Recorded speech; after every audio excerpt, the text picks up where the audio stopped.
मध्यंतराला थांबण्यापूर्वी आपण श्रवण केलं,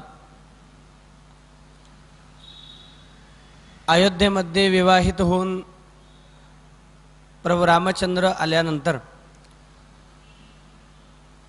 सीतामाईच्या सोबत सगळ्या जगाला आदर्शवत असा रामचंद्रांचा संसार सुरू होता आणि मनोमन प्रभू रामचंद्रांच्या आदर्श गुणवत्तेचा विचार करून राजा दशरथाला प्रभू रामचंद्रांचा युवराज म्हणून अभिषेक करण्याची इच्छा झाली। तशी इच्छा त्याने आपल्या सगळ्या अनुयायी जनांच्या समोर, हितैषी जनांच्या समोर उपस्थित केली। याला सगळ्यांनी अनुमोदन दिलं। लवकरात लवकर राज्याभिषेक झाला पाहिजे असं दशरथ राजाला वाटत होतं, कारण आपला मृत्यूकाळ जवळ आलेल्याची चाहूल त्याला लागलेली होती, त्याला जाणवत होतं। आणि म्हणून भरताच्या अनुपस्थितीमध्ये अगदी उद्याच रामाचा राज्याभिषेक होणार होता। राज्याभिषेकाची सगळी तयारी वसिष्ठांनी वामदेवांनी संपन्न केली। प्रभू रामचंद्रांना सुद्धा नियम उपवास सांगण्यात आला।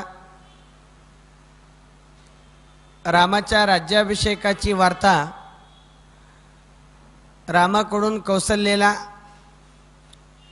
राम अनुयायी जनांकडून कौसल्याला कळाली। लक्ष्मणही हर्षित झाला, आनंदित झाला। परंतु हे रामाचा हा होणारा राज्याभिषेक उत्सवमग्न असणाऱ्या अयोध्यावासी लोकांकडून या राज्याभिषेकाच्या वार्तेचं श्रवण करून कैकेयीची दासी असलेली ती मंथरा, ती मात्र दुःखी कष्टी झाली। आणि म्हणून होणाऱ्या या राज्याभिषेकामध्ये विघ्न आणण्याकरता ती मंथरा कैकेयीच्या जवळ आली। कैकेयीला उद्देशून म्हणते, अक्षयम सुमहद्देवी प्रमुत्तम तद्विनाशनम रामम दशरथो राजा यौवराज्येभिषेक्षति। म्हणजे तुझ्या सुखाचा अंत होण्याचा काळ आलेला आहे। रामाचा राज्याभिषेक होईल आणि तुझ्या सुखाला ओहोटी लागेल। सास्मगादे भये मग्ना दुःख शोक समन्विता दह्यमान नलेनैव तद्धितार्थमिहा गता। आणि म्हणून रामाच्या राज्याभिषेकाच्या योगाने तुला दुःख भोगावं लागू नये याकरता तुझ्या हिताच्या कामनेने मी तुझ्या जवळ आलेली आहे। तुला एक अभिमान आहे की दशरथाचं माझ्यावरती खूप प्रेम आहे। दशरथ राजा माझ्याकरता काहीही करू शकतो, त्याचं तुझ्यावरती प्रेम नाही तर ती म्हणते तो लबाड आहे। तो तुझ्याविषयी प्रेम व्यक्त करतो फक्त मुखाने, आणि हिताचं मात्र कौसल्याच्या कार्य करत असतो। धर्मवादी शठो भर्ता श्लक्ष्णवादी च दारुणः शुद्ध भावे न जानीषे तेनेव मतिसंधिता उपस्थितः प्रयंजानस्त्वयि सात्वमनर्थकम् अर्थेनेवाद्यवे भर्ता कौसल्यां योजयिष्यति। रामाचा राज्याभिषेक जर झाला तर त्यात तुझं नुकसान आहे। नुकसान कसं? राम जर राजा झाला तर कौसल्या राजमाता होईल. रामाचा अनुयायी लक्ष्मण असल्या कारणाने, लक्ष्मणावरती रामाचं प्रेम असल्या कारणाने सुमित्रेचं काही बिघडणार नाही. आणि लक्ष्मणामुळे सगळ्या गोष्टी सुमित्रेला मिळतील कौसल्येकडून. परंतु राम जर राजा झाला, कौसल्या जर राजमाता झाली, तर तुला मात्र त्या कौसल्येचं दास्यत्व स्वीकारावं लागेल.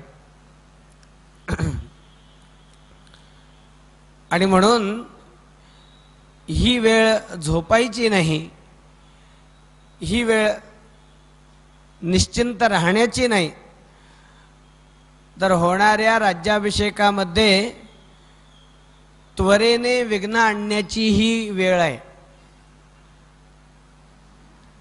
रामाचा राज्याभिषेक होणार आहे ही वार्ता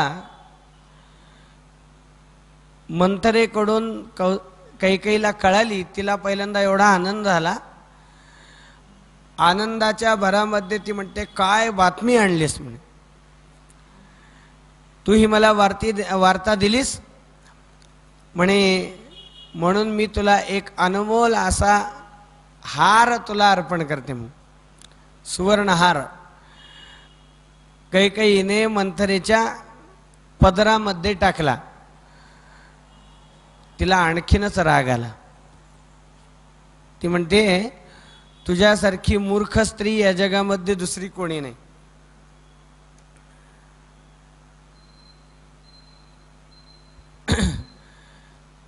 तरी सुद्धा ती कैकेयी अजून आनंदितच होत होती. ती म्हणते, विनाकारण कोणामध्येही दोष पाहण्याची तुझी वृत्ती आहे. म्हणजे रामाकडून मला कशाचं भय? उलट भरत माझ्यावरती जेवढं प्रेम करत नाही, त्यापेक्षा जास्त प्रेम रामाचं माझ्यावरती आहे. आणि परंपराच अशी आहे की ज्येष्ठ पुत्राचा राज्याभिषेक व्हायला पाहिजे. आत्ता रामाचा राज्याभिषेक होईल, अनेक वर्ष राम शासन करेल आणि रामाच्या पश्चात हे सगळं राज्य भरताच्याच वाट्याला येईल. याच्यात वाईट काय आहे? सगळं चांगलंच चांगलं आहे. त्यामुळे राम हा सच्चरित्र आहे, राम हा सद्विचारी आहे, राम हा सदाचारी आहे. आणि म्हणून त्या रामाच्या विषयी द्वेष भावना मनामध्ये ठेवणं योग्य नाही.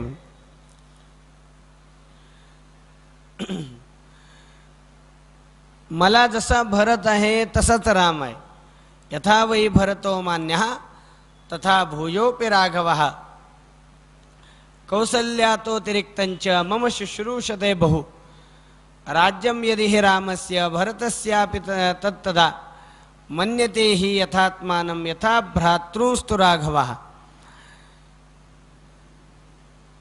कौसल्यापेक्षाही तो राम मला सन्मान देणार आहे.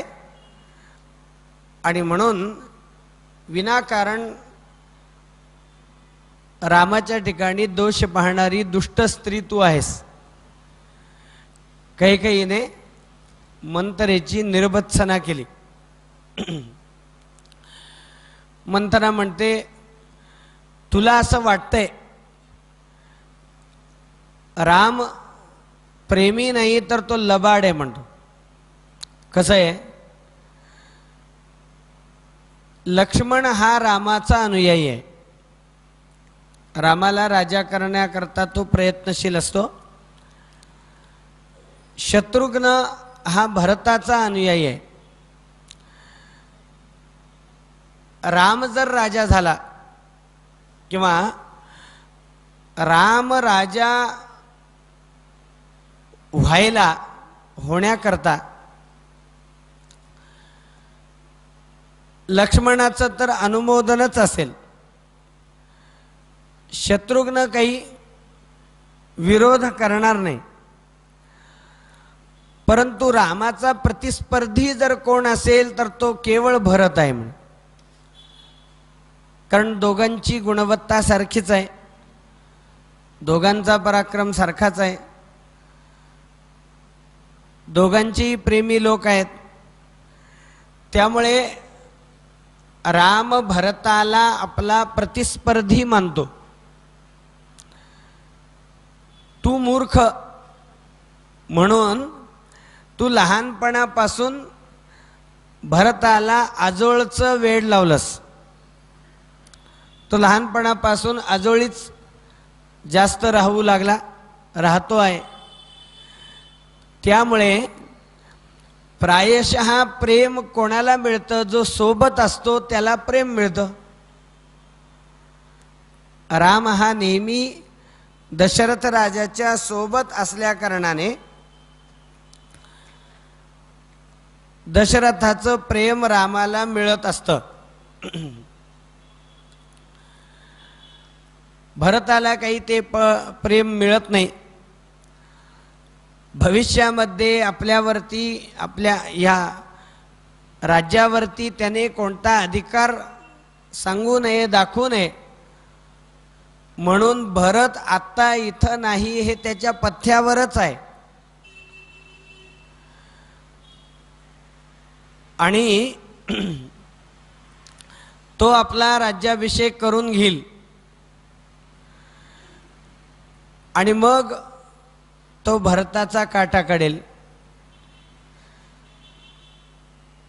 आणि तुला जर जगायचं असेल तर तुला सुद्धा या सगळ्यांचं दास्यत्व स्वीकारावं लागेल, नाहीतर या सगळ्यांकडून तुला मरावं लागेल. त्यामुळे असं मूर्खासारखं वागू नकोस. पूर्वी एकेकाळी देवासुर संग्रामाच्या वेळेस दशरथ राजा युद्धाला गेला असता तू त्याचं सारथ्य कर्म स्वीकारलेलं होतंस आणि आपल्या युक्तीचा वापर करून, आपल्या बुद्धिमत्तेचं, चातुर्याचं प्रदर्शन करून तू दशरथ राजाचे प्राण वाचवले होतेस. दशरथ राजाने तेव्हा तुला 2 वर देण्याची इच्छा व्यक्त केलेली होतीस. ती तू म्हणालीस की योग्य वेळी ते वर मी तुम्हाला मागीन, मला तुम्ही द्या. ते वर मागण्याची आज वेळ आलेली आहे. 2 वर तू असे माग, ज्यात पहिला असा असेल की ज्या सामग्रीच्या द्वारे रामाचा युवराज म्हणून अभिषेक होणार आहे त्या सामग्रीने भरताचा राज्याभिषेक व्हावा, युवराज म्हणून भरताचा अभिषेक व्हावा आणि रामाला 14 वर्षाचा वनवास मिळावा. 14 वर्षाणि रामो प्रव्रजते वनम प्रजाभावगत स्नेह स्थिर पुत्रो भविष्यति. बरं 14 वर्षाचाच का, कायम का नाही? बघा, ती मंत्रा एवढी हुशार आहे. ती म्हणते लोक कसे असतात, लोक विसराळू असतात, लोक विसरभोळे असतात. म्हणजे आज राम वनवासाला गेले तर लोकांना वाईट वाटेल, लोक मोर्चे काढतील, आज तुझ्या नावाने शिव्या देतील, दशरथ राजाला नावं ठेवतील.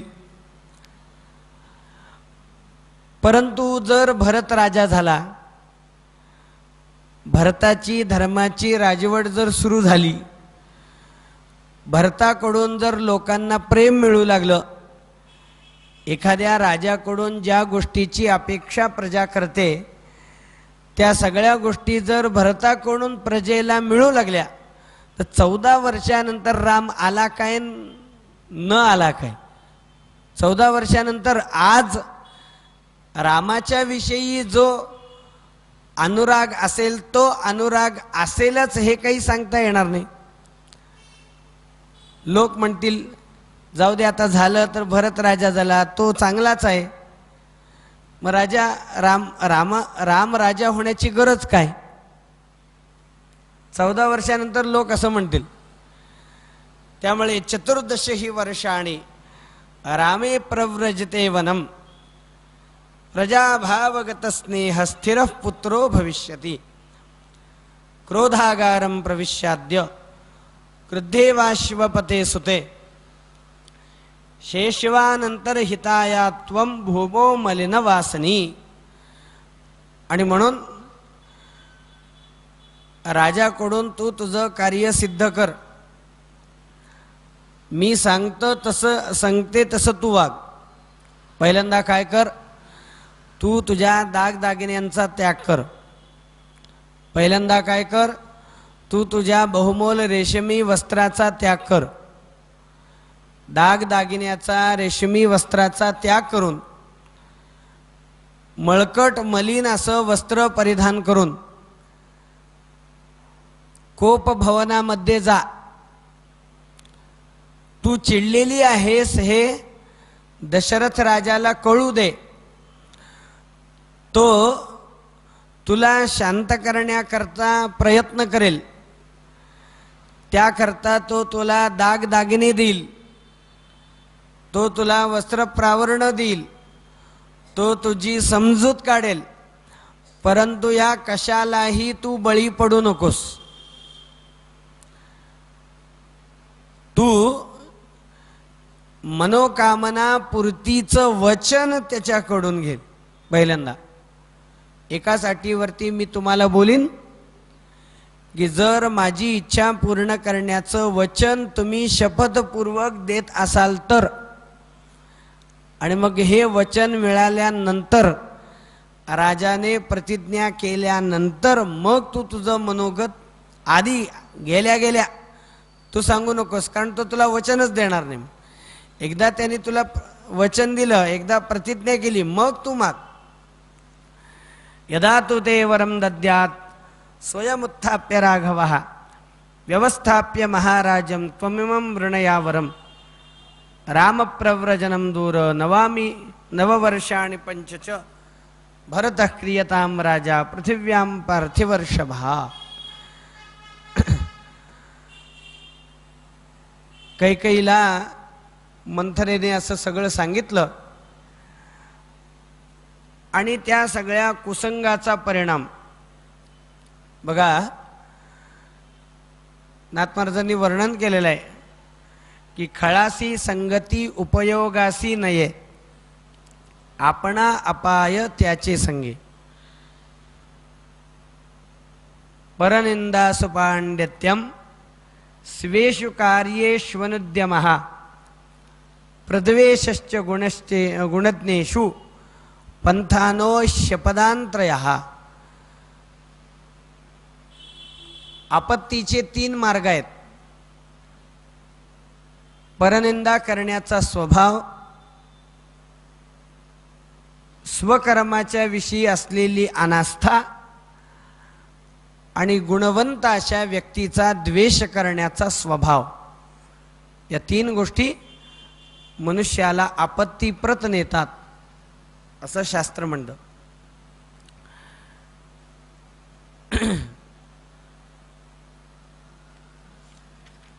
आणि श्रीमद अध्यात्म रामायणामध्ये एक श्लोक येतो भगवान शंकरांच्या मुखातला. भगवान शंकर म्हणतात, धीरोत्यंत दयान्वितोपि सगुणाचारान्वितो वाथवा नीतिज्ञो विधिवाद देशिकपरो विद्या विवेकोथवा दुष्टानामपि पापभावित धियां संगम सदा चेत भवेत् तद्बुद्ध्या परिभावितो व्रजत तत् साम्यं क्रमेण स्फुटम. एखादा व्यक्ती धीर असो, वीर असो, दयावान असो, क्षमावान असो, ज्ञानी असो, विद्यावान असो, विवेकी असो, अशा गुणवंत व्यक्तीला सुद्धा जेव्हा दुष्टाचा संग घडतो तेव्हा ह्या दुष्टाच्या संगतीचा परिणाम गुणवंत व्यक्तीवरती सुद्धा होत असतो. मंथरेच्या संगतीच्या योगाने अत्यंत नम्र, धीर, वीर, सत्शील, धर्मपरायण, मातृ पितृ भक्त अशा रामाच्या विषयी सुद्धा द्वेष भावना कैकेयीच्या मनामध्ये निर्माण झाली. त्याप्रमाणे ती कैकेयी ही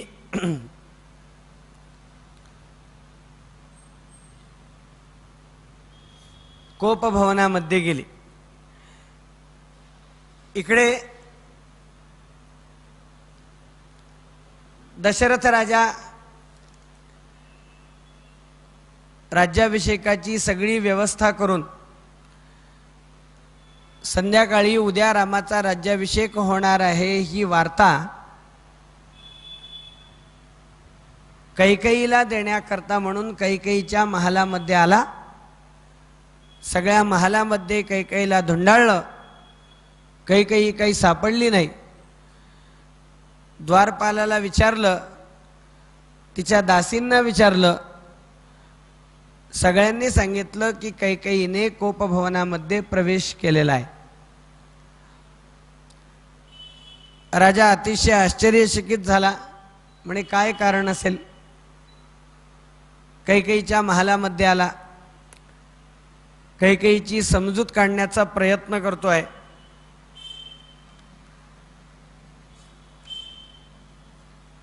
तिला म्हणतो, अगं काय झालं, कशामुळे तू एवढी दुःखी कष्टी झालीस? कोणी तुझा कोणता अपराध केला म्हणून तू अशी क्रोधाविष्ट झालेली आहेस? तुझी प्रत्येक इच्छा पूर्ण करायला मी तयार आहे. कस्यवापि प्रियं कार्यं केन वा विप्रियं कृतं कप्रियं लभता मद्य को वा सुमहद प्रियं. तुझी काय इच्छा आहे?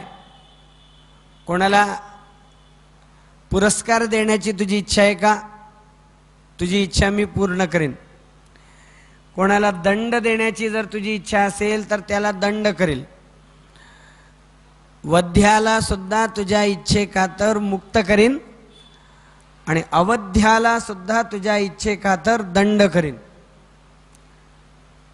अवध्यो वध्यतां को वा वध्यः को वा विमुच्यतां दरिद्रः को भवेद आड्यो द्रव्यवान वाप्य किंचनः. दरिद्री तुझ्या इच्छेखातर दरिद्र्याला श्रीमंत करीन आणि तुझ्या इच्छेखातर एखाद्या श्रीमंत व्यक्तीची संपत्ती काढून घेऊन त्याला दरिद्री करीन. अहम च हि मदीयाश्च सर्वे तव वशानुगाः न ते कंचिद अभिप्रायं व्यापहन्तु महोत्सहे. माझ्या सकट माझे सगळेच अनुयायी तुझ्या अधीन आहेत आणि म्हणून तुझ्या सुखाकरता, तुझ्या रोष नाशाकरता मी प्रयत्नशील असेन. कोणी तुझा अपराध केलाय? कोण तुला काही म्हणलं का? कोण तुला काही बोललं का? कोणी तुझी अवहेलना केली का? कोणी तुझी निंदा केली का? काय झालं सांग तर, कशामुळे तू एवढी क्रोधाविष्ट झालेली आहे? राजा दशरथ परोपरीने त्या कैकेयीचं समाधान करण्याचा प्रयत्न करत होता. शेवटी ती कैकेयी बोलू लागली. ती म्हणाली, एकाच अटीवरती मी माझा राग सोडीन. माझं मनोगत पूर्ण करण्याचं वचन जर तुम्ही मला दिलं तर, माझी मनीषा, माझी इच्छा पूर्ण करण्याचं वचन जर तुम्ही मला दिलं तर. दशरथ राजा म्हणतो तो अजिबात चिंता करू नकोस. यम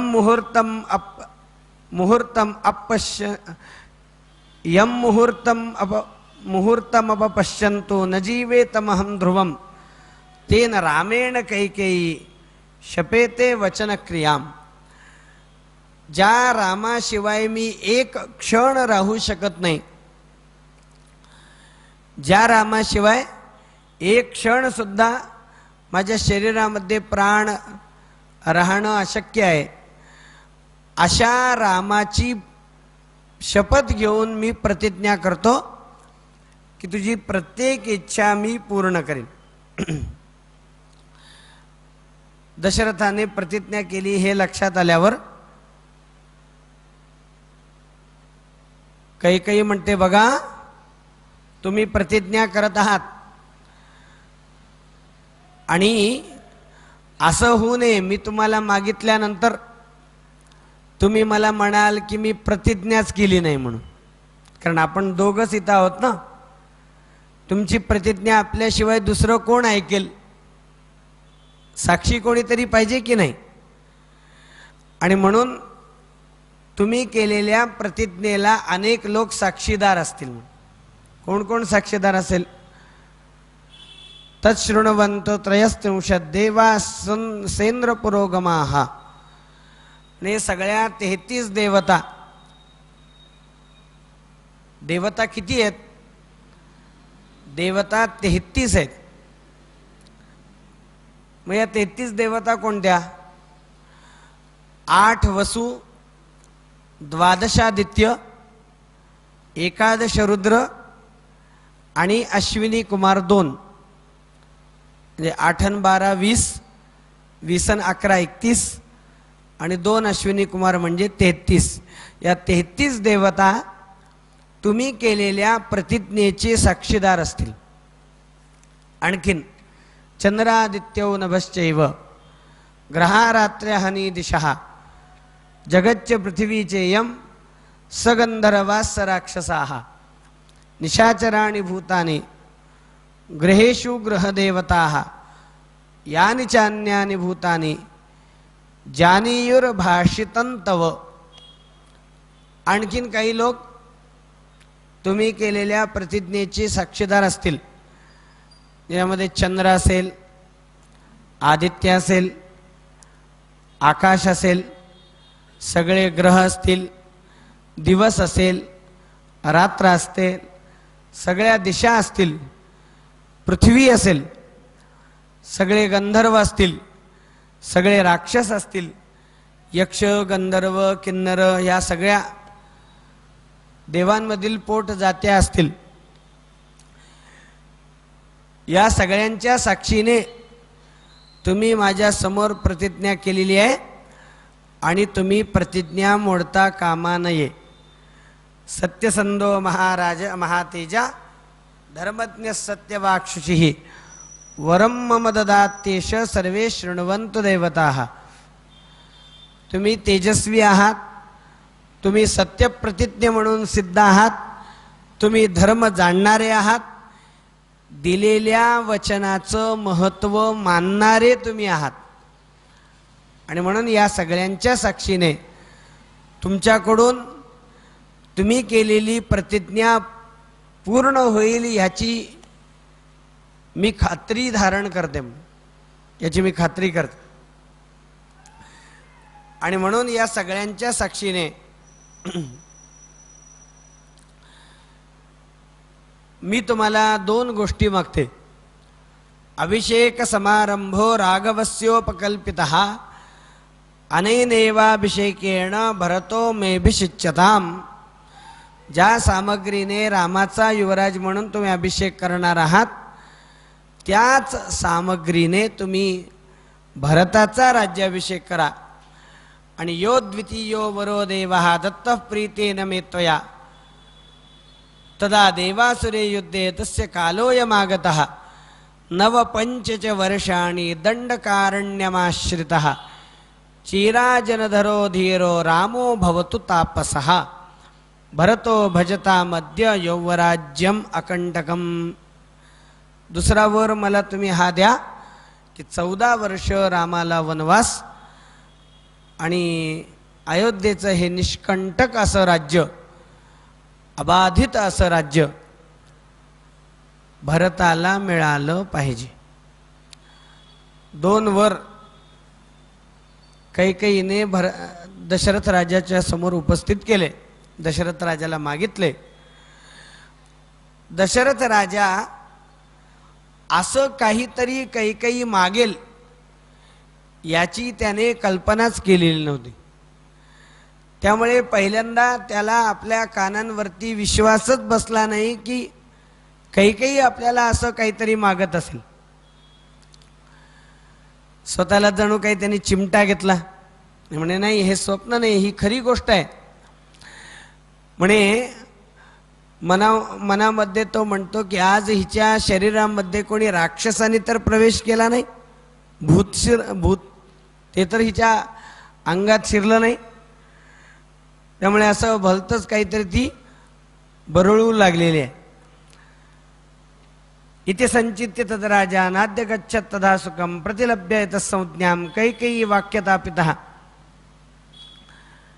व्यथितो विक्लवश्चैव व्याघ्रीं दृष्ट्वा यथा मृगः असंवृतायाम् आसीनो जगत्यां दीर्घमुच्छ्वसन.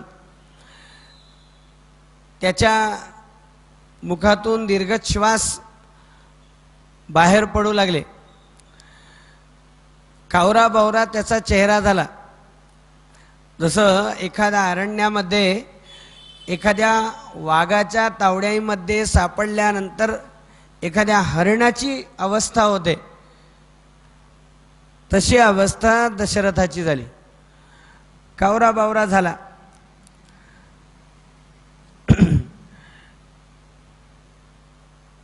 क्षणात बेशुद्ध झाला. क्षणात शुद्धीवरती येतोय. चेहऱ्यावरचं सगळं तेज विरलं गेलं. सगळं शरीर गतत्राण झालं. शरीरामधलं सगळं त्राण निघून गेलं. आणि जड डोळ्याने कैकेयीकडे पाहत कैकेयीला उद्देशून तो म्हणतोय, नृशंसे दुष्टचारित्रे कुलप्यास्य विनाशिनी किं कृतं तव रामेण पापे पापम मयापिवा. अगं दुष्ट स्त्रिये, रामाने असा तुझा कोणता अपराध केला की ज्याची शिक्षा तू रामाला वनवासाच्या रूपामध्ये देते आहेस. आजपर्यंत मी तुझ्यावरती भरपूर प्रेम केलं, परंतु मी हे जाणत नव्हतो की एका सर्पिणीच्या रूपामध्ये तू माझ्याजवळ होतीस. कौसल्यांच्या सुमित्रांच्या तेजेयमिति वा श्रियम जीवितम चात्मनो रामम नत्वेव पितृवत्सलम.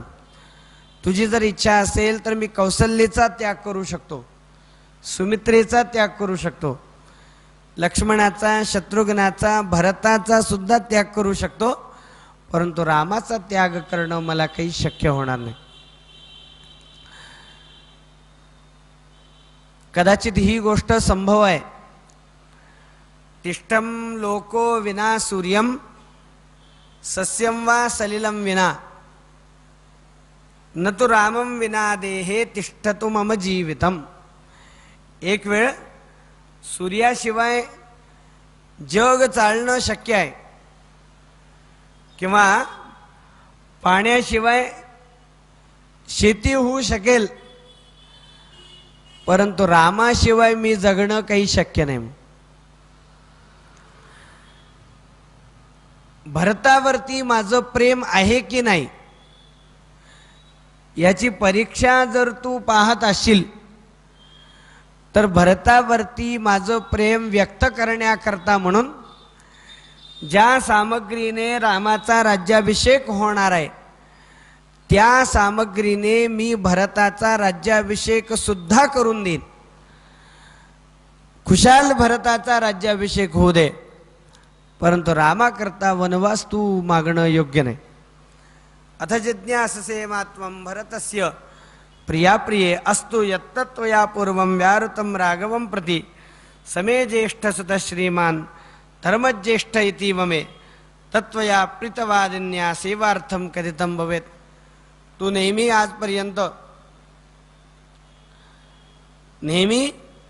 आजपर्यंत माझ्याजवळ रामाची प्रशंसाच करत राहिलीस. नेहमी तू मला म्हणतेस की रामाने आज माझ्याकरता हे केलं ते केलं, माझी अशी सेवा केली तशी सेवा केली. एवढं उत्साहाने प्रेमाने सांगणारी तू आज तुझ्या मनामध्ये रामाच्या विषयी अशी क्रूर द्वेष भावना का बरे निर्माण झालेली.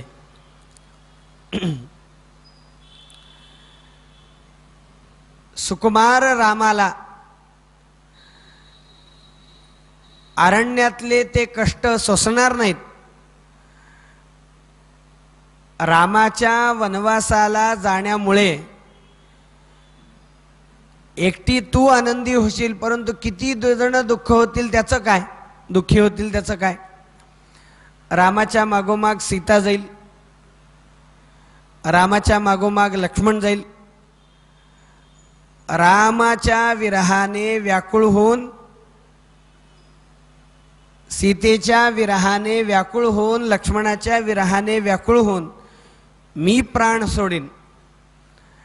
माझ्या विरहाने व्याकुळ होऊन कौसल्या प्राण सोडेल. कौसल्याच्या विरहाने व्याकुळ होऊन सुमित्रा प्राण सोडेल. आणि माझ्या मृत्यूची खबर जेव्हा त्या रामाला कळेल तेव्हा राम दुःखी होईल, तो आपला प्राण सोडेल. रामाच्या विरहापायी सीता आपला प्राण सोडेल. राम सीतेच्या विरहापायी लक्ष्मण आपला प्राण सोडेल. आणि मग सगळे नष्ट झाल्यावर त्या एकट्या भरताच्या सोबत राहून तू तरी काय करशील. सुख सगळ्यांच्या सोबत असतं, सगळ्यांच्या अनुपस्थितीमध्ये कधीही सुख मिळत नाही. परिजनांच्या अनुपस्थितीमध्ये कधीही सुख मिळत नाही. दीन दुबळ्या अशा माझ्यावरती तू कृपा कर, मी तुझ्या पाया पडतो, परंतु असं काही मागू नकोस, रामाला वनवास मागू नकोस, असं परोपरीने दशरथ राजा कैकेयीला उद्देशून बोलतोय. परंतु ती सुद्धा आपल्या शब्दापासून माग हटली नाही.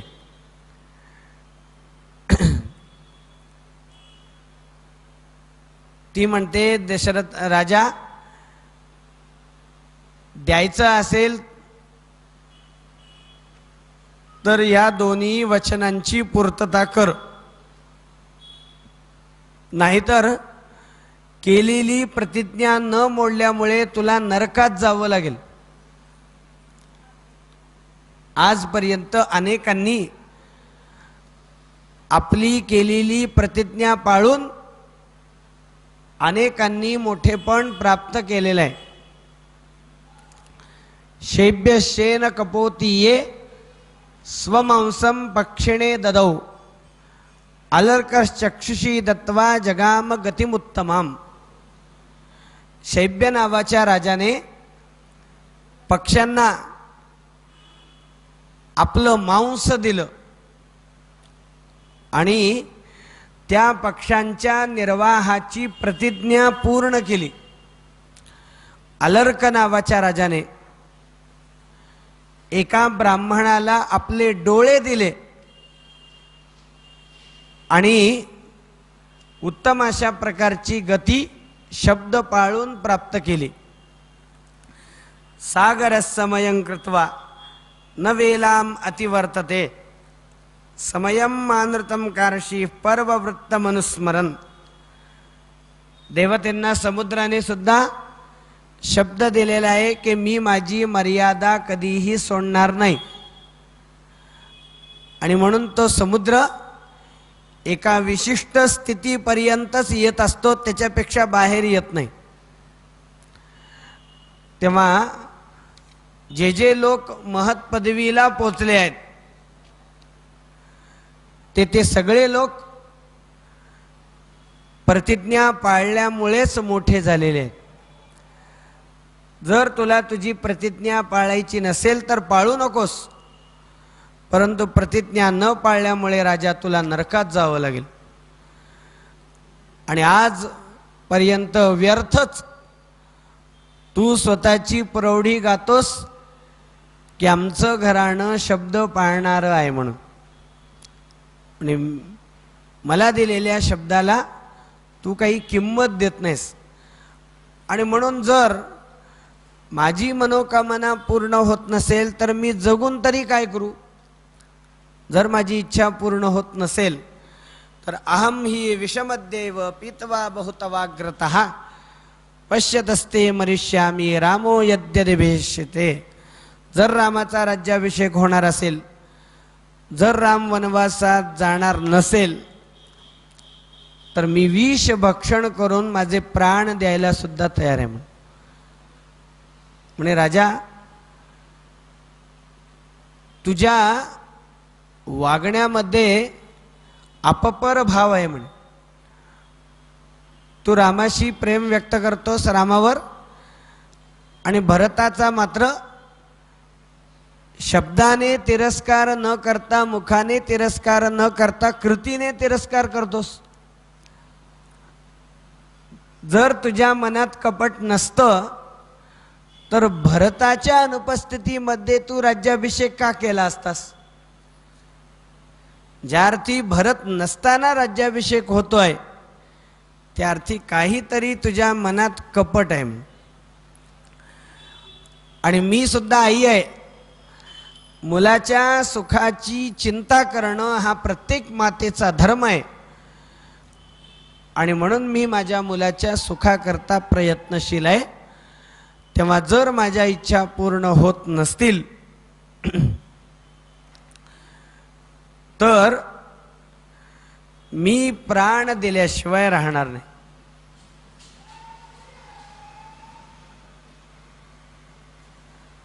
असं सगळं निक्षून राजा दशरथाला कैकेयीने सांगितलं. दशरथ राजा सुद्धा अतिशय दुःखी कष्टी झालेला होता. त्याला काय करावं काय बोलावं हे कळत नव्हतं. तो कधी बेशुद्ध व्हायचा, कसं तरी शुद्धीला यायचा. रात्रीच्या वेळी या सगळ्या गोष्टी चालू होत्या. रात्रभर जागरण त्याचं होत होतं. त्याचे डोळे अतिशय जड झालेले होते. होता होता सकाळ झाली. इकडे राज्याभिषेकाची सगळी तयारी साधन सामग्री करून एकत्र करून लवकरात लवकर तो राज्याभिषेकाचा विधी सुरू व्हावा याकरता वसिष्ठ महामुनी प्रयत्नशील होते. आणि वसिष्ठांनी सुमंत्राला जाऊन सांगितलं, म्हणे राज्याभिषेकाची सगळी तयारी झालेली आहे. ही वार्ता लवकरात लवकर दशरथ राजाला जाऊन तुम्ही सांगा. त्याप्रमाणे सुमंत कैकेयीच्या महालामध्ये आला. आज कैकेयी दशरथ राजा कोप भवनामध्ये आहे हे कळालं म्हणून कोप भवनामध्ये गेला. प्रतिहाराच्या माध्यमाने, द्वारपालाच्या माध्यमाने राजा दशरथाच्या जवळही गेला. परंतु दशरथ राजाच्या चेहऱ्यावर कोणतीही प्रसन्नता नव्हती. तो अतिशय दुःखी कष्टी जाणवत होता. याचं आश्चर्य सुमंताला वाटलं. त्याचं कारण तो कैकेयीला विचारतो आहे, परंतु कैकेयी सुद्धा काही बोलत नव्हती. कैकेयी म्हणाली की मी राजाला दोन माझ्या इच्छा राजाच्या समोर व्यक्त केल्या, परंतु त्या इच्छा माझ्या पूर्ण करण्याचं सामर्थ्य राजाच्या जवळ नसल्यामुळे त्याची ही सगळी स्थिती झालेली आहे। तेव्हा राजाच्या वचनांच्या पूर्ततेकरता, राजाच्या प्रतिज्ञेच्या पूर्ततेकरता म्हणे लवकरात लवकर रामाला इथं बोलवून आणा। त्याप्रमाणे रामाकडे निरोप गेला। आपलं हातातलं काम अर्धवट सोडून रथावर आरूढ होऊन लक्ष्मणाच्या सह प्रभू रामचंद्र कैकेयीच्या महालामध्ये आले। राम लक्ष्मणांनी दशरथ राजाला व कैकेयीला वंदन केलं आणि दशरथ राजाशी बोलण्याचा रामचंद्र प्रयत्न करतायत, परंतु दशरथ राजा काही बोलत नव्हता आणि राजा बोलत नव्हता म्हणून रामचंद्र अतिशय व्याकुळ होत होते। क्षणाक्षणाला त्यांची व्याकुळता वाढत होती। शेवटी या सगळ्या परिस्थितीचं, दुःखाचं कारण रामाने कैकेयीला विचारलं। कैकेयी म्हणते, रामा तू सुद्धा जर प्रतिज्ञा करणार असशील तर मी सांगतो। दशरथ राजाच्या प्रतिज्ञेची पूर्तता तू करशील का? राम म्हणतो की पित्याकरता मी काहीही करायला तयार आहे। अहो धिंगणार्यसे देवी वक्तुम मामी दृशम वचः अहम ही वचनात राज्ञ पतीयम अपि पावके। आई, माझ्या जर पित्याची इच्छा असेल तर मी अग्नीमध्ये सुद्धा उडी मारायला तयार आहे। भक्षयेयम विषम तीक्ष्णो पतेयम अपि चारणवे, मी विष प्यायलाही तयार आहे, मी समुद्रातही उडी मारायला तयार आहे। नियुक्तो गुरुणा पिता नृपेण च हितेन च तद्ब्रूहि वचनं देवी राज्ञो यदभिकांक्षितम करिष्ये प्रतिजानीचे रामो द्विही नाभिभाषते। म्हणे तुम्ही म्हणता की राजाची अवस्था का झाली, कारण तुम्ही राजाला काही वर मागितलेले आहेत, त्या वरांची पूर्तता करणं राजाला शक्य होत नाही आणि म्हणून राजाची ही स्थिती आलेली आहे। पित्याच्या वचनाची पूर्तता करणं हा पुत्राचा धर्म आहे। बघा, श्रेष्ठ पुत्र त्याला म्हणावं। रामचंद्र म्हणतात श्रेष्ठ पुत्र त्याला म्हणावं की जो पित्याने न सांगता पित्याचा मानस ओळखून पित्याच्या मनातलं पित्याला अपेक्षित असं कार्य करतो, तो उत्तम आहे। पित्याने सांगितल्यानंतर जो पित्याचं ऐकून कार्य करतो तो मध्यम आहे, परंतु पिता सांगून सुद्धा जो ऐकत नाही त्याला अधम म्हणावं। नाथमहाराजांनी सुद्धा सत्पुत्राची आणि कुपुत्राची लक्षणं सांगितलेली आहेत। जो नरकापासून तारी, जो पूर्वजाते उद्धरी, माता पित्याची भक्ती करी, अव्यभिचारी हरिरूपे, जो अतिसत्वे सात्विकू, जो पितृवचन पाळकू, जेणे धर्माधर्म विवेकू, हा नैसर्गिकू स्वभावे, ऐशिया पुत्रासी प्रतिपाळिता, सुख पावे माता पिता, पूर्वजाते उद्धरिता, स्वये तरता पितृभक्ती। पितृवचन पाळण्यानेच पुत्रत्व सिद्ध होत असतं। पुत्र लक्षण सांगत असताना असं म्हणलेलं आहे की जीवतो वाक्यकरणात, जो आपल्या मात्या पित्यांच्या इच्छेप्रमाणे वर्तन करतो तो उत्तम पुत्र आहे। आणि सुपुत्रत्व मी माझ्या ठिकाणी सिद्ध करीन आणि कुपुत्रत्व माझ्या ठिकाणी नाही हे सुद्धा सिद्ध करण्याकरता मी प्रयत्नशील असेन। कुपुत्र कोणाला म्हणावं? पोटी जन्मले जे लेख, त्यांसी वर्तणूक ऐशी देख, आवडे कांता आणि कनक, उपेक्षिती निशेख माता पिता, जे कुडे कुचर कुलट, जे का अत्यंत शटनष्ट, चे अनाचारी कर्मभ्रष्ट, अतिदुष्ट दुर्जन, आपण नरका जावे ते जाती, परी पूर्वजनेले अधोगती, ऐशिया प्रजा ते प्रतिपाळती, ते दुःखी होती अतिदुःखे. कुपुत्राचं लक्षण सांगितलं आहे की जो आपल्या वर्तनाने आपल्या पूर्वजांना दुर्गतीला नेतो, जो आपल्या मात्या पित्यांच्या इच्छेप्रमाणे वर्तन करत नाही, जो दुष्ट दुराचारी आहे, अशा व्यक्तीला कुपुत्र म्हणलेलं आहे. त्यामुळे मी माझं सुपुत्रत्व अवश्यमेव सिद्ध करीन, पित्याच्या वचनाची पूर्तता मी अवश्यमेव करीन. मी प्रतिज्ञा करतो म्हणे, रामो द्विही न भाष्यते, राम दोनदा कधी बोलत नाही म्हणे. रामचंद्र म्हणतात, तद्ब्रूहि वचनं देवी राज्ञो यदि विकांक्षितम करिष्ये प्रतिजानी च रामोद्विर्नाभिभाषते.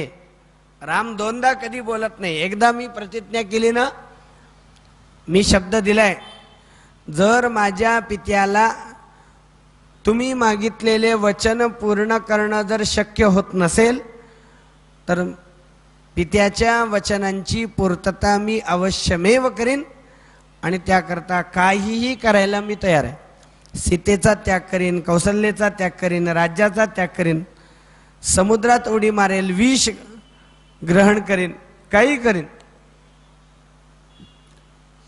तुम्ही निश्चिंत होऊन मला सगळी गोष्ट सांगावी. रामाकडून सुद्धा प्रतिज्ञा मिळाल्यानंतर मागितलेले 2 वचन कैकेयीने रामाच्या समोर सादर केले आणि रामानेही मागं पुढं न पाहता कैकेयीला अभिवचन दिलं. म्हणे, आई अजिबात तू काळजी करू नकोस म्हणे, ह्या सगळ्या सामग्रीच्या योगाने भरताचा राज्याभिषेक होऊ दे. भरताला युवराज म्हणून अभिषेकाकरता लवकरात लवकर आजोळाहून वापस बोलावून आणण्याची व्यवस्था केली जाऊ दे.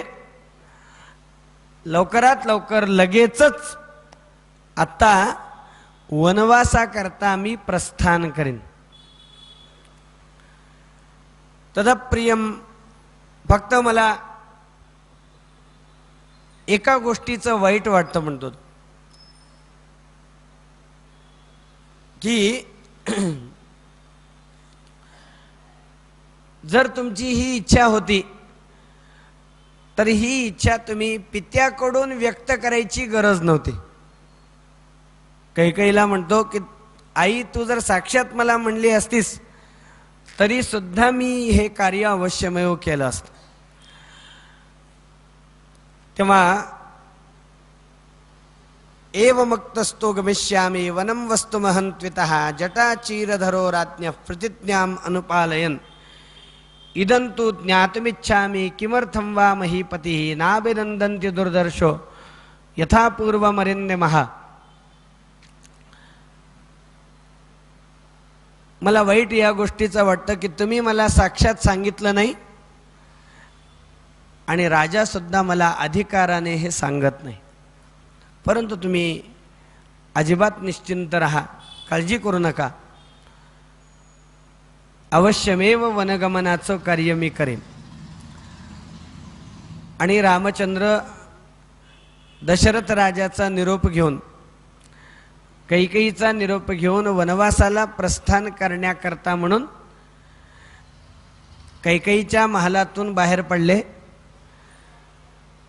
आणि आले कौसल्याच्या महालामध्ये.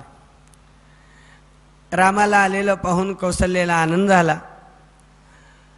तिने रामाला आपल्या मांडीवरती घेतलं, त्याच्या मस्तकाचं अवघ्राण केलं. कौसल्या रामाला म्हणते की रामा, उद्या तुझा राज्याभिषेक होणार आहे. या दिवसाची मी अनेक वर्षांपासून वाट बघत होते. तुझ्या राज्याभिषेकामध्ये काही विघ्न येऊ नये याकरता मी प्रयत्नशील आहे. निरनिराळ्या देवी देवतेंची मी उपासना करते आहे, जपजाप्य करते आहे, ध्यानधारणा करते आहे. तुला काही खायला पाहिजे का, प्यायला पाहिजे का? कैकेयीने कौसल्येने विचारणा करायला सुरुवात केली. रामचंद्र म्हणतात की आई, मला आता खायला प्यायला वेळ नाही. पित्याच्या वचनाची पूर्तता करण्याकरता लगेचच मला वनवासामध्ये प्रस्थान करायचं आहे. कैकेयी मातेने माझ्याकरता वनवास आणि भरताकरता अयोध्येचं राज्य मागितलेलं. भरताय महाराजो यौवराज्यम प्रयच्छति माम पुनर्दंडकारण्यम निवासयति तापसम. तापस वेश परिधान करून 14 वर्ष मला वनवासामध्ये राहायचं आहे. कौसल्येने हे ऐकलं, तिलाही ते सहन झालं नाही. त्याच क्षणामध्ये जमिनीवरती ती पडली. रामाने कौसल्याला शुद्धीवरती आणलं आणि अतिशय दुःखी कष्टी स्वरामध्ये ती कौसल्या म्हणते की तू काय असा राजाचा, त्या कैकेयीचा अपराध केलास म्हणून कैकेयीने राजाने तुला ही शिक्षा दिली. भरताने असं काय कार्य केलेलं आहे की त्याच्याकरता हा उपहार त्याला मिळतोय.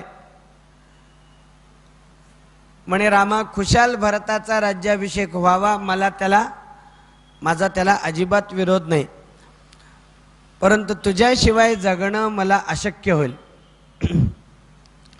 जर तू वनवासाला गेलास, जर तुझा राज्याभिषेक झाला नाही, मी केलेली सगळी उपासना, निरनिराळ्या देवतेंची आराधना सगळी निष्फळ जाईल. म्हणते यदंतु दुःखम यदनर्थकानि मे व्रतानि दानानि च संयमाश्चहि तपश्च तप्तं यदपत्यकाम्यया सुनिष्फिलं बीज मिवोप्तमूषरे यदि ह्यकाले मरणं यदृच्छया लभेत कश्चित् गुरुदुःखकर्षितः गताहमद्येव परेत संसदं विना त्वया धेनुरिवात्मजेन वै. एखाद्या वासराशिवाय गाय जशी जिवंत राहू शकत नाही, तशी रामा तुझ्याशिवाय मी जिवंत राहू शकणार नाही. तू जर माझा त्याग करून गेलास तर तुझ्या विरहाने व्याकुळ होऊन मी माझा प्राण सोडल्याशिवाय राहणार नाही. आणि जर तुला वनवासाला राजा पाठवतच असेल तर तुझ्यासोबत मी सुद्धा येईन. कौसल्याने आपली इच्छा रामाच्या समोर व्यक्त केली. हे सगळं लक्ष्मण पाहत होता. मगाशीच त्याला राग आलेला होता की जेव्हा कौसल्याने रामाला वनवासाला जायला सांगितलं, जेव्हा भरताचा राज्याभिषेक होईल असं सांगितलं, तेव्हाच त्याला राग आलेला होता. परंतु तरी रामाच्या प्रेमाखातर लक्ष्मणाने तो राग आवरून धरलेला होता. परंतु रामाच्या होणाऱ्या विरहाने व्याकुळ झालेल्या कौसल्याची अवस्था पाहून लक्ष्मणाचा तो कोप विकोपाला गेला. तो रामाला म्हणतो, तू कुठेही वनवासाला जायची गरज नाही. कौसल्यालाही दुःखी होण्याची गरज नाही. पित्याचं वचन पाळणं हा धर्म असतो. परंतु लक्ष्मण म्हणतो, यावदेव न जानाति कश्चिदर्थमिमं नरः तावदेव मया सार्धम आत्मस्थं कुरु शासनम. नास्यापराधम पश्यामी नापि दोषम तथाविधम येन निर्मास्यते राष्ट्रात वनवासाय राघव. तू असा काय अपराध केलास म्हणून तो तुला वनवासाला पाठवतोय. लक्ष्मण म्हणतो मी पाहतोच आता तुमचा राज्याभिषेक कसा होत नाही. तुमच्या राज्याभिषेकाला जो विरोध करेल, विरोध करणाऱ्या त्या प्रत्येक व्यक्तीला शासन केल्याशिवाय मी राहणार नाही. पित्याचं वचन पाळणं हा प्रत्येक पुत्राचा धर्म आहे हे मला मान्य, परंतु अधर्माचं पित्याचं वचन सुद्धा पाळू नये. आणि म्हणून तुम्ही अजिबात वनवासाला जायचं नाही.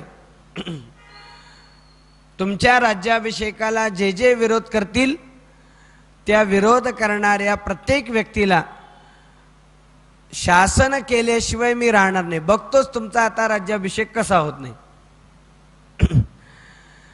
लक्ष्मण सुद्धा अतिशय रागावला, क्रोधाविष्ट झाला. रामचंद्र म्हणतात की लक्ष्मणा, तुझं हे वागणं योग्य नाही. पित्याची सेवा करणं, पित्याच्या वचनाची पूर्तता करणं हा प्रत्येक पुत्राचा धर्म आहे. आणि व्यक्तीला सुख कशाने मिळत असतं तर ते धर्मानेच मिळत असतं. बघा ज्ञानेश्वर महाराजांनी सांगितलेलं आहे की देखे अनुक्रमाधारे स्वधर्मो जो आचरे तो मोक्ष तेणे व्यापारे निश्चित पावे. या स्वधर्म पूजा पूजिता देवता गणा समजता योगक्षेमो निश्चिता करती तुमचा. जो स्वकर्माचं स्वधर्माचं आचरण करतो त्या व्यक्तीच्या योगक्षेमाच्या निर्वाहाची जबाबदारी भगवान परमात्मा स्वतः उचलत असतो. जो धर्माने वागतो तो उत्तम असा मार्गदर्शक होतो, गुरु होतो, वाचा सिद्धी पावाल, आज्ञापक होवाल. उत्तम अशी म्हणजे तो जे बोलतो ते खरं होतं. उत्तम असा उपदेशक तो होतो. आणि धर्माने वागणाऱ्याच्या जवळ सगळ्या सिद्ध्या हात जोडून उभ्या असतात. तेव्हा धर्मो हि परमो लोके धर्मे सत्यम प्रतिष्ठितम धर्म संश्रितमप्येतत् पितृर्वचनमुत्तमम पितरौ हि सदा वंद्यो न त्यजेत अपराधिनो. माता पिता सदैव वंदनीय असतात, त्यांचं वचन सदैव प्रमाण असतं. आणि म्हणून पित्याच्या वचनाची पूर्तता करण्याकरता मी अवश्यमेव वनवासाकडे प्रस्थान करेन म्हणतो. आणखीन दुसरी एक गोष्ट तू लक्षात घे. बघा भगवान परमात्मा म्हणतात कश्च दैवेन सौमित्रे योद्धुमुत्सहते पुमान यस्य तु ग्रहणं किंचित कर्मणोत्यन्न दृश्यते. सुखदुःखे भयक्रोधौ लाभालाभौ भवाभवौ यस्य किंचित तथा भूतं ननु दैवस्य कर्मतत्. रामचंद्र म्हणतात लक्ष्मणाला, लक्ष्मणा तू एक गोष्ट लक्षात घे, दैवासमोर नशिबासमोर कोणाचं काही चालत नाही. माझ्या राज्याभिषेकाची सगळी तयारी झालेली होती. राज्याभिषेकाच्या पूर्वदिनी स्वीकारायचे सगळे नियमही मी स्वीकारले. माझ्या राज्याभिषेकाकरता प्रजेची राजाचीही अनुकूलता होती, परंतु तरी सुद्धा माझा राज्याभिषेक होत नाही. ह्याला कारण म्हणजे दैव. माझ्या नशिबामध्ये राज्याभिषेक नाही आणि नशिबाच्या समोर कोणाचं काही चालत नाही. होणारे न चुकेल येईल जरी ब्रह्मा तया आडवा. ब्रह्मदेव जरी आडवा आला तरी होणारी गोष्ट कोणी टाळू शकत नाही. दैव कसं असतं याचं वर्णन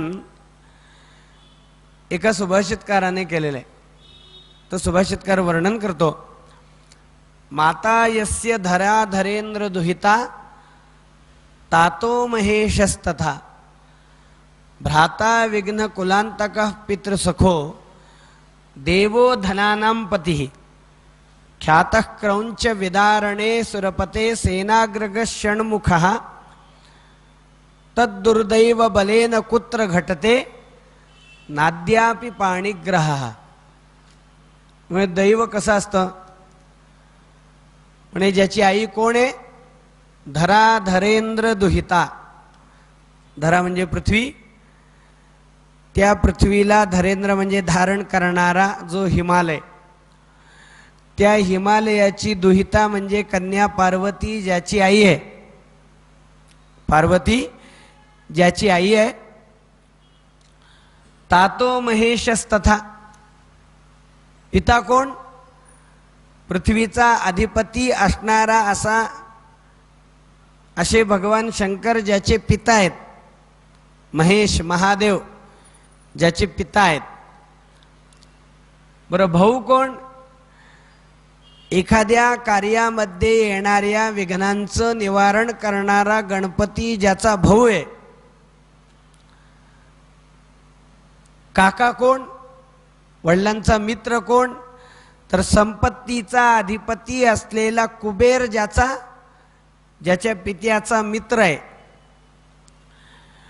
जो स्वतः अत्यंत पराक्रमी आहे, जो स्वतः देवतेंचा सेनापती आहे. अशा कार्तिक स्वामीचं अजून लग्न झालं नाही.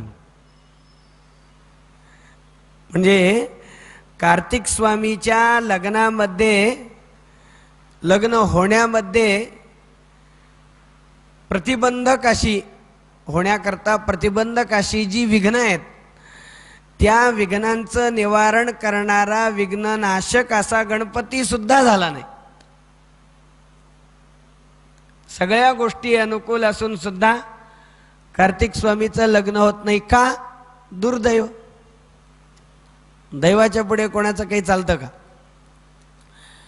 दसगुण महाराजांनी वर्णन केले, तेजोधी तम नाशुनी क्रमितसे जो प्रत्यही अंबरा होवोनी बलवान सूर्य परी मानीत केतुदरा जाने दंडियला फणी व्रजवधू त्याला करे बांधती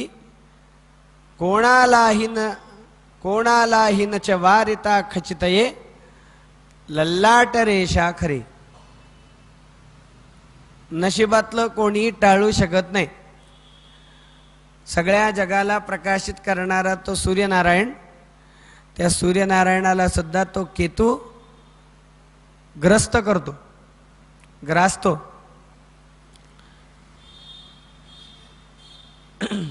होवोनी बलवान सूर्य परितो मानीत केतू धरा. कालिया सर्पाचं ज्याने मर्दन केलं त्याला गोपिका आपल्या हाताने धरून उखळाला बांधतात. मग नशिबाच्या समोर कोणाचं काही चालत नाही. काही गोड फुले सदा विहरती स्वर्गांगणांचे श्री. काही फुलं असतात, कवी म्हणतो की ती फुलं स्त्रियांच्या केसामध्ये जातात. काही ठेवतसे कोणी रसिकही स्वच्छंदरन मंदिरी. काही फुलं, त्या फुलांचा गुच्छ करून लोक आपल्या घरामध्ये ठेवतात. काही जाऊन बैसती प्रभुपदा पापा पदा वारण्या. काही फुलं देवाच्या चरण कमली जातात आणि निष्पाप होतात. काही फुलं एखादे फुटके नशीब म्हणून प्रेतासी शृंगारिते. एखाद्या फुलाचं नशीब असं फुटकं असतं की त्याला प्रेतावर जावं लागतं. रामचंद्र म्हणतात की दैवाच्या समोर काही चालत नाही. माझ्या नशिबामध्ये राज्याभिषेक नव्हता आणि म्हणून मला माझा राज्याभिषेक होत नाही, वाईट वाटून घेऊ नकोस, राग आणू नकोस. तुझ्यासारख्या वीर पुरुषाला स्वजनांच्या विषयी असं रागावणं शोभत नाही.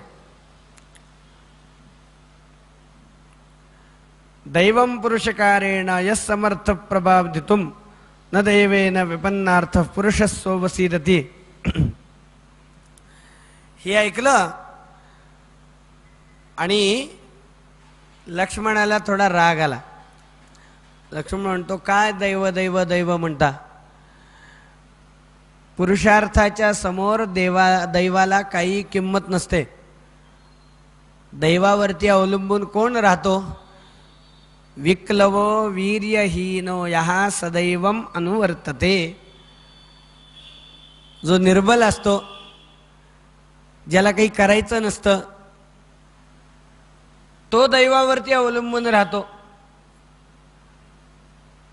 पुरुषार्थी व्यक्ती प्रयत्नाने पराक्रमाने दैवाला सुद्धा झुकवत असतो.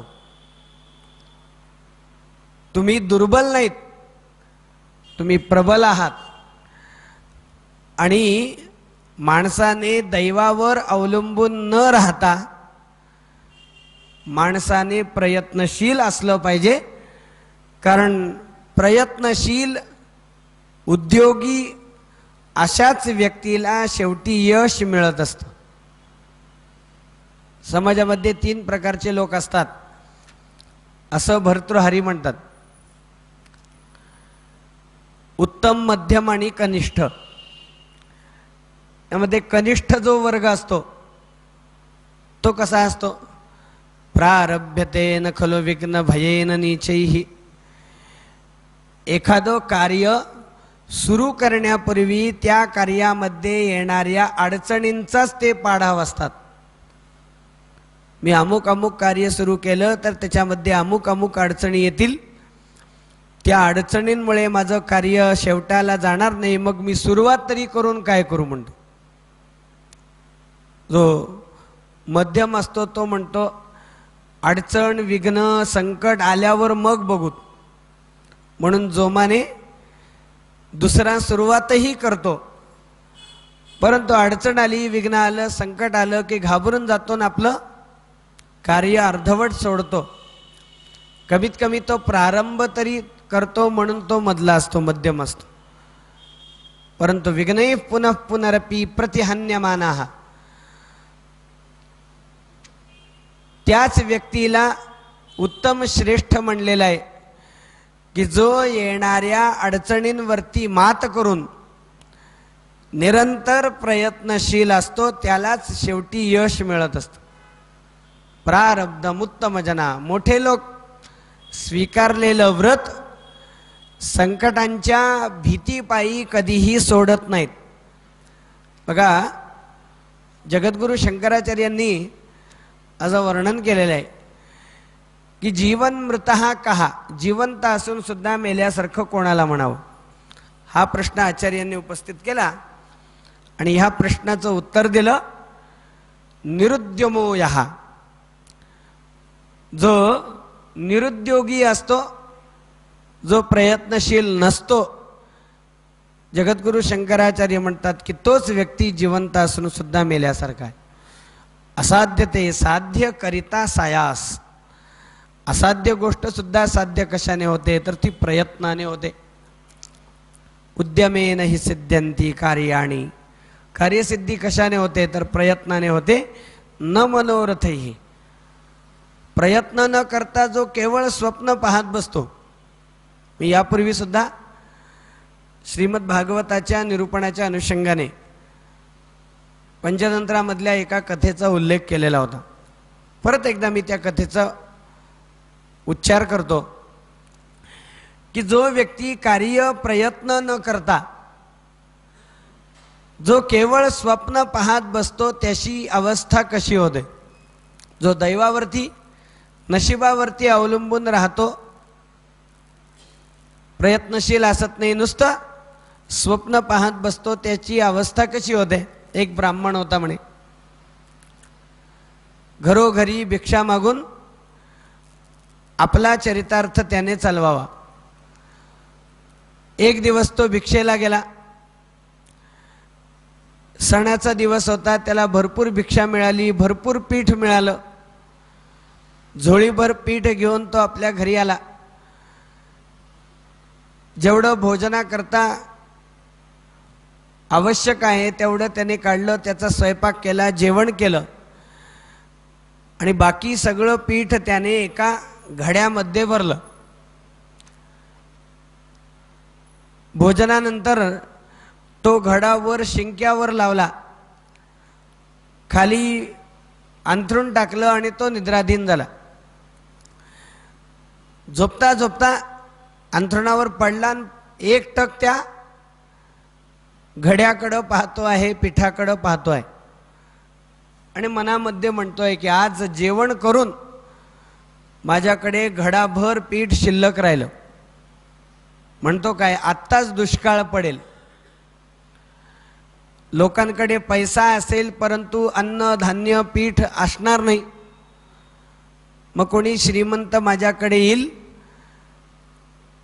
मला पैसे देईल आणि माझ्याकडून पीठ विकत घेईल. बरं, दुष्काळ सुद्धा केव्हापर्यंत? जोपर्यंत ते पीठ विकलं जाते तोपर्यंत.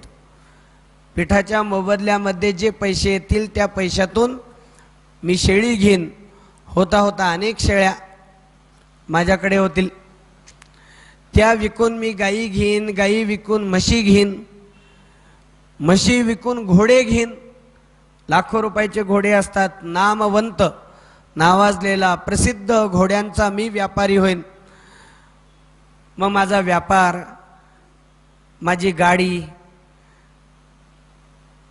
माझी माडी म्हणजे घर आणि माझी बॉडी सगळं पाहून कोणी वधू पिता मला कन्यादान करेल, माझं लग्न होईल. म्हणतो लग्नानंतर मला मुलगा होईल, मुलाचं नाव मी सोमशर्मा ठेवून बारसही केलं. महिन्या महिन्याने माझा मुलगा मोठा होऊ लागेल आणि आता तो रांगू लागेल. एक दिवस मी घोड्याच्या तबेल्यामध्ये, आजूबाजूला घोडे असतील, मधोमध पुस्तक वाचत बसलेलो असेल. त्याच वेळी माझा मुलगा रांगत रांगत तिथं येईल. आता बघा, तो घोड्याच्या पायी जाऊ नये म्हणून पुस्तक बाजूला ठेवून मला त्या मुलाला घेऊन बसावं लागेल, त्याला घ्यावं लागेल. बरं, त्याच्या येण्यामुळे, त्याच्या घेण्यामुळे, त्याला घेण्यामुळे माझ्या वाचनामध्ये खंड पडलेला असेल आणि म्हणून माझं वाचन चालू राहावं याकरता त्याला तिथून नेण्याकरता मी माझ्या बायकोला हाक मारेन. ती आपल्या कार्यामध्ये मग्न असल्याकारणाने ती काही लवकर येणार नाही. बराच वेळ त्याला मला घेऊन बसावं लागेल, आपलं काम करून ती येईल. परंतु ती लवकर आली नाही याचा मला राग येईल आणि त्या रागाच्या भरात मी तिला अशी लाथ मारीन म्हणून जी लाथ फिरवली ती त्या घड्यावर, आणि होतं ते पीठ सुद्धा सांडून गेलं. अनागतवतीं चिंताम असंभाव्याम करोति यः स एव पांडुरश्येते सोमशर्मा पिता यथा. तेव्हा माणसाने प्रयत्नशील असलं पाहिजे. लक्ष्मण रामचंद्राला म्हणतो, निर्बल लोक दैवावरती अवलंबून असतात, परंतु मनस्वी लोक, जिद्दी लोक प्रयत्नाने आपल्या दैवाला सुद्धा बदलतात. विक्लव वीर्यहीनो यः सदैवम अनुवर्तते. ज्याला काही करायचं नसतं, जो काही करू शकत नाही, तो व्यक्ती नशिबावरती अवलंबून असतो. त्यामुळे दैवाचं प्राबल्य मला सांगू नका म्हणून रामचंद्रांनी लक्ष्मणाची परत एकदा समजूत घातली.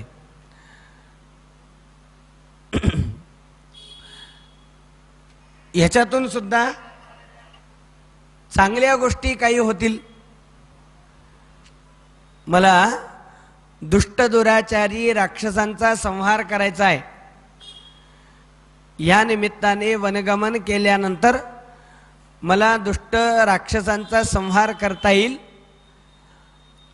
आल्यानंतर तर हे राज्य मी भोगणारच आहे, अनुभवणारच आहे, परंतु आत्ता मात्र मला जावं लागेल. कौसल्या म्हणते, जर जाणार असशील तर मला सुद्धा तू माझ्या सोबत घेऊन चल. रामचंद्र म्हणतात की आई, मी तुला नेऊ शकत नाही, कारण नैशनाथा वयम राज्ञा लोकनाथेन धीमता भरतश्चापि धर्मात्मा सर्वभूत प्रियं वदः व्रतोपवास निरता या नारी परमोत्तमा भर्तारम नानुवर्तेत साच पाप गतिर्भवेत. म्हणे आई, माझ्यासोबत तुला येता येणार नाही, कारण तू पत्नी आहेस माझ्या पित्याची आणि माझ्या पित्याला तू वचन दिलेलं आहेस की तू त्याच्या सोबत राहशील म्हणून. आणि म्हणून माझ्यासोबत जर तू आलीस तर तुझा तो पातिव्रत्य धर्म जो आहे संकटात येईल. आणि म्हणून प्रत्येकाने आपापला धर्म पाळला पाहिजे, कारण व्यक्तिपरत्वे धर्माचं स्वरूप नेहमी बदलत असतं. नात्याप्रमाणे धर्माचं स्वरूप नेहमी बदलत असतं. आणि म्हणून भर्तुशुश्रूषया नारी लभते स्वर्गमुत्तमम अपिया नमस्कारा निवृत्ता देवपूजनात शुश्रूषामेव कुर्वीत भर्तुप्रिय हिते रता एष धर्म स्त्रिया नित्यो वेदे लोके श्रुतस्मृतः. स्त्रीचा तोच धर्म आहे की आपल्या पतीची सेवा करणं. आणि माझ्या विरहाने माझा पिता व्याकुळ होईल, तेव्हा माझ्या पित्याला धाडस देणं हे तुझं कर्तव्य आहे. कौसल्याची समजूत रामाने काढली. नाईलाजाने कौसल्याने रामाला वनगमनाकरता अनुमोदन दिलं. परंतु लक्ष्मण पुढे म्हणाला की मी सुद्धा मग दादा तुझ्या सोबत येईन. राम म्हणाला की तुझ्यावरती माझा अधिकार नाही, तुझ्यावरती अधिकार आहे तुझ्या मातेचा, तुझ्यावरती अधिकार आहे तुझ्या पत्नीचा. त्या दोघींनी जर अनुमोदन दिलं तर तू माझ्यासोबत चल. सुमित्रेला लक्ष्मणाने विचारलं. सुमित्रेला लक्ष्मणाचा राग आला. राग का आला? रामाच्या सोबत तो जातोय ह्याचा राग आला नाही, रामाच्या सोबत मी जाऊ का हे विचारतोय त्याचा राग आला. म्हणजे विचारलंसच कसं? रामाच्या सोबत जाणं तुझा धर्म आहे, तुझं कर्तव्य आहे, तुझं कार्य आहे. आणि रामाच्या सोबत तू गेल्यानंतर जर तुला दशरथ राजाची पित्याची आठवण आली तर रामाला दशरथ समज. रामम दशरथम विद्धी. जर माझी आठवण आली तर मला सीतेला समज. माम विद्धी जनकात्मजाम. अयोध्येची आठवण आली तर त्या अरण्यालाच अयोध्या समज. अयोध्यामटवीम विद्धी तात गच्छ यथा सुखम. आणि रामाच्या सोबत तू जा. लक्ष्मणाने परवानगी घेतली. लक्ष्मणही तयार झाले. कौसल्याचा निरोप घेऊन रामचंद्र आपल्या महालामध्ये आले. सीतेने रामाचं स्वागत केलं. रामचंद्र म्हणतात की तुझं स्वागत स्वीकारण्याचा वेळ माझ्याकडे नाही. पित्याच्या आज्ञेच्या निमित्ताने लगेचच मला अरण्यामध्ये जायचं आहे, वनवास गमन करायचं आहे.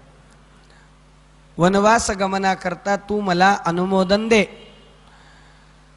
घडलेली सगळी घटना सांगितली. सीता म्हणते की जर तुम्ही जाणार असाल तर मी सुद्धा तुमच्या सोबत अवश्यमेव येणार.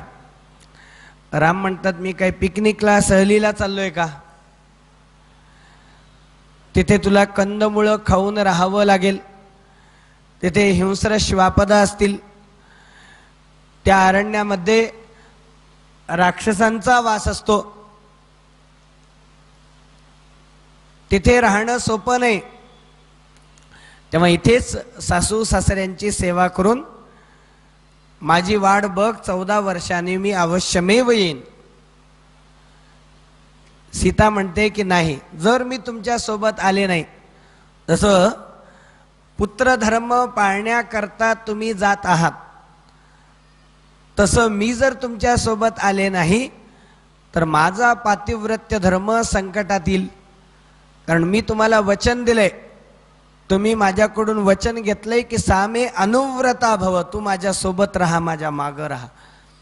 तेव्हा तुमच्या सोबत राहणं, तुमच्या सोबत येणं हा माझा धर्म आहे.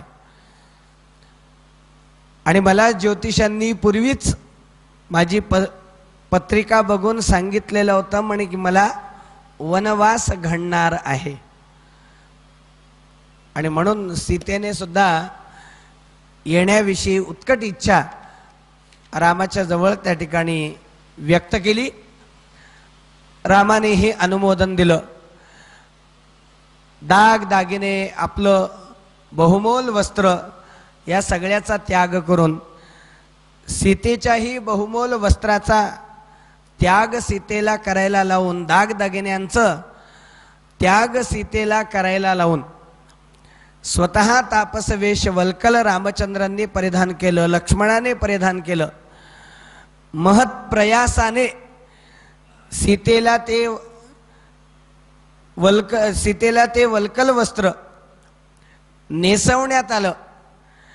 आणि आपल्या पित्याची परवानगी घेऊन, सगळ्यांची परवानगी घेऊन रामचंद्र आता वनाला प्रस्थान करतायत. हा म्हणता ही सगळी वार्ता, वनगमनाची ही सगळी वार्ता सगळ्या अयोध्येमध्ये पसरली. सगळे अयोध्यावासी लोक दुःखी कष्टी झाले. कैकेयीची सगळे निंदा करू लागले. दशरथ राजावरती दोषारोप सगळे करू लागले. आणि रामाला म्हणतात की जर तू वनवासाला जाणार असशील तर तुझ्या सोबत आम्हीही अवश्यमेव येणार. दशरथ राजा रामाला म्हणतो की रामा, माझ्यासारख्या कामी दुष्टाचं म्हणणं ऐकू नकोस. मला तुरुंगामध्ये टाकून, फासावरती, सोळावरती चढवून अयोध्येचं राज्य जर तू घेतलंस तर कोणी तुला काही म्हणणार नाही, तुला कोणता दोष लागणार नाही. परंतु दशरथ राजाच्या त्या सगळ्या वक्तव्यांकडे दुर्लक्ष करून प्रभू रामचंद्र सीता व लक्ष्मणाच्या समवेत अयोध्येच्या बाहेर पडतायत. दशरथाच्या आज्ञेने सुमंताने रथ सिद्ध केलेला होता. तो स्वतः सारथी म्हणून रामचंद्रांच्या सोबत होता. दशरथ राजाने सुमंताला सांगितलं, म्हणे काही विशिष्ट परिस्थितीमध्ये काही दिवस सुद्धा वर्षाप्रमाणे मानले जातात. तेव्हा तू काय कर, रामाला घेऊन तू अरण्यामध्ये जा, त्याच्यासोबत काही दिवस राहा आणि रामाला घेऊन तो वापस परत अयोध्येमध्ये ये. सुमंताने रथ सिद्ध केला. रामचंद्र सगळ्यांची आज्ञा घेऊन, आशीर्वाद घेऊन सीतेच्या व लक्ष्मणाच्या सह अरण्याकडे प्रस्थान करत होते. सोबत अयोध्येमधले लोक येत होते. शरयू नदीला पार करून गंगेच्या काठावरती असलेल्या निषाद राज गुहाच्या राज्यामध्ये रामचंद्रांनी प्रवेश केला. निषाद राज गुहाने रामाचा पाहुणचार केला. रामाला प्रार्थना केली, म्हणे 14 वर्ष माझं राज्य तुम्ही करा. मी तुमचा दास म्हणून राहील, मी तुमची सेवा करेन, नाहीतर मी माझे प्राण देतो म्हणून त्याची ही समजूत रामाने काढली.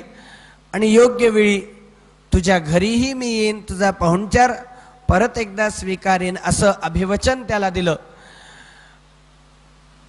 गुहाने रामाला, सीतेला व लक्ष्मणाला गंगेच्या ऐल तीरावरून पैल तीरावर नेण्याकरता म्हणून आपल्या सेवकांकरवी सुदृढ